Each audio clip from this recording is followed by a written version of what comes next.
The five of us sat in the living room of our cozy apartment.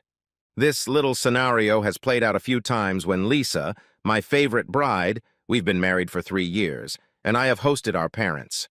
Unfortunately, this time it wasn't one of those pleasant Sunday dinners. My soon-to-be ex-wife sat on our couch with her parents, and my mom sat next to me in our favorite chair. I felt her squeeze my hand, assuring me of her support. However, I knew she was struggling with the promise she had made to me. I asked her not to speak during this conversation and to let me handle this on my own. She reluctantly agreed after I warned her of what was about to happen. The only thing she said after everyone arrived was to greet everyone. However, she had something to say, earlier. I remembered her words before my guests arrived. "I wish your father was here." I just nodded. I didn't have the heart to tell her I was glad he wasn't here. No son wants his father to watch his marriage fall apart. On top of that, I knew that he and Margaret, my mother-in-law, despised each other, and this meeting would escalate into World War III. There was no way my plan to solve this problem would have worked. I could almost hear his voice. "Son, do what you have to do, your mom, and I will be there for you." Then he would give me what I told you, so watch and smile. Okay, I lied. I missed him in his absence. But I needed things to go as smoothly as possible if I was going to get through this without losing myself.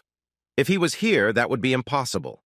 Of course, for things to go as I hoped, I would have to remain cold and impassive. A week of digesting the events of the last 7 days had put me under emotional stress. I hoped I was sober enough to accomplish this. This awkward silence was broken by my father-in-law. "Danny, thank you for meeting with us." I looked at him and noticed he looked tired. All three of us were the same way. Apparently there had been a few sleepless nights at the Thomas house. I really felt sorry for him. I liked my father-in-law. He was into a pretty good guy, although he could seem spineless at times when it came to his wife and daughter. On the other side of the table sat my mother-in-law, an angry dragon of the north, ready to attack and attack and attack. Margaret, "Don't call me Marge," could barely contain her contempt for me. It was too much to say that I was her dislike for stealing her daughter. The fact that I had defiled her innocent daughter before her wedding only added to her reasons why I should be publicly drawn and quartered. Of course, the fact that Lisa wasn't a virgin when I met her, well, let's not let facts get in the way of a valid reason for a witch hunt. I knew this encounter would be extremely difficult for her, and the thought made me smile. She would have to swallow her poison if they had. Any hope of saving this marriage? There couldn't be. But they weren't sure of that yet. Sitting between her parents was Lisa, dressed in jeans and a blouse. I thought she looked beautiful. She wasn't a model, but rather the pretty girl next door. Even with her eyes bright red from crying, I could still see the girl I had fallen in love with 5 years ago. When I looked at her, I suddenly found it hard to breathe, and my heart hammered against my ribs like they were an anvil. On the outside, I might have seemed cold and calm, but inside, the pain was still sharp. I didn't seem to be any better. Of course, I had little sympathy for her because it was her actions that had led to this encounter. However, it was my reaction that had derailed her little sister's wedding reception last Saturday. Without a doubt, Stephanie and Mike's wedding will be remembered by the guests for a long time. Lisa has been living with her parents ever since. We met face-to-face for the first time since the wedding. A few times when I was on the phone with her, and then I stopped taking her calls. I asked her why, and all her answers were basically pathetic excuses. I realized that I probably never knew my wife. "I know this has been a very difficult time for both of you, but hopefully we can talk some things through and start trying to heal your marriage." "Thank you, Mr. Thomas. I appreciate what you're trying to do, but there's really no reason to try to resuscitate something that's already dead. Fortunately, we don't have children yet. All that's left is to figure out how to bury this and start the divorce." "Danny," Lisa whispered, tears streaming down her face. "I don't want a divorce." I looked at her carefully and gritted my teeth, trying to say, "Calm down."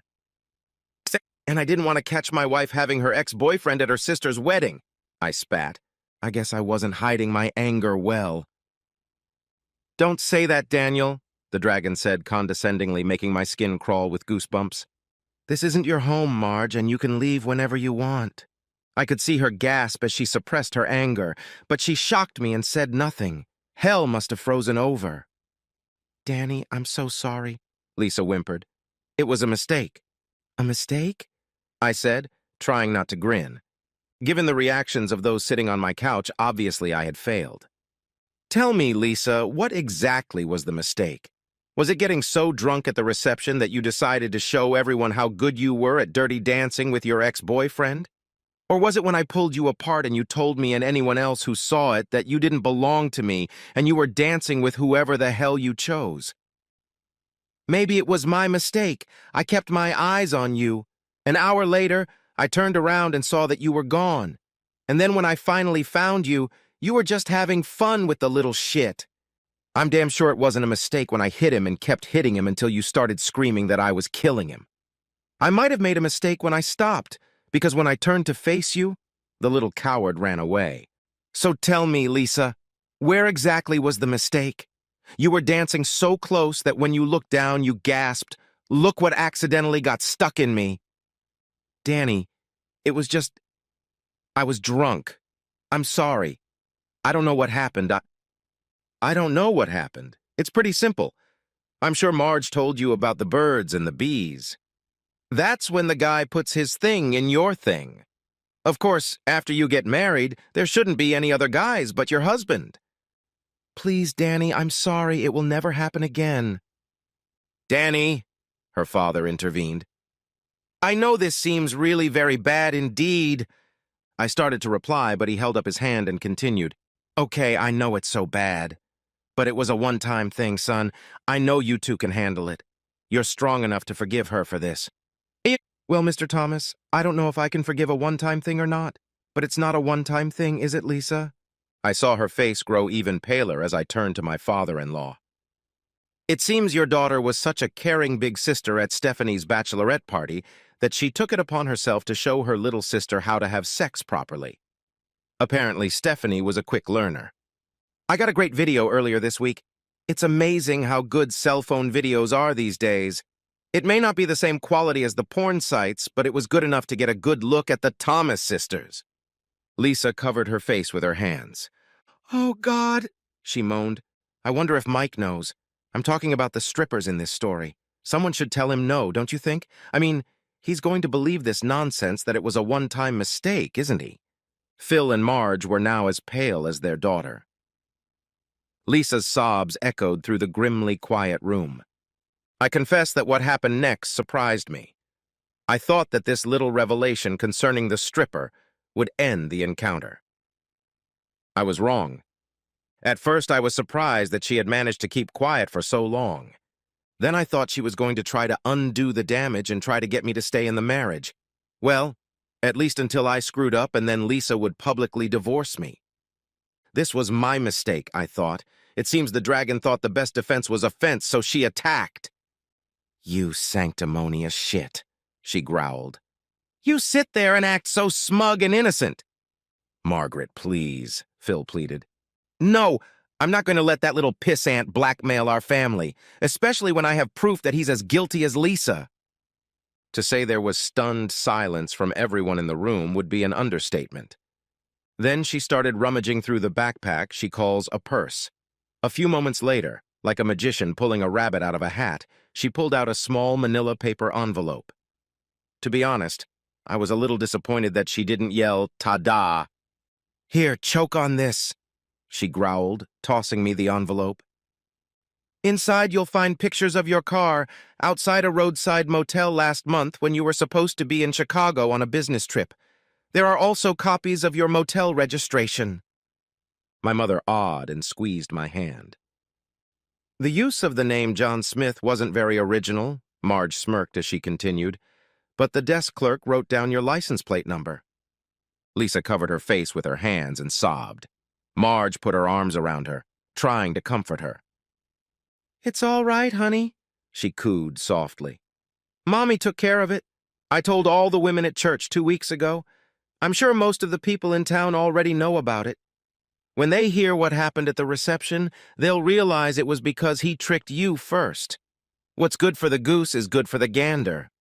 I was shocked at how calm I was on the outside. The heart inside me was trying to pound through my chest, and my brain was screaming at me to slay the dragon.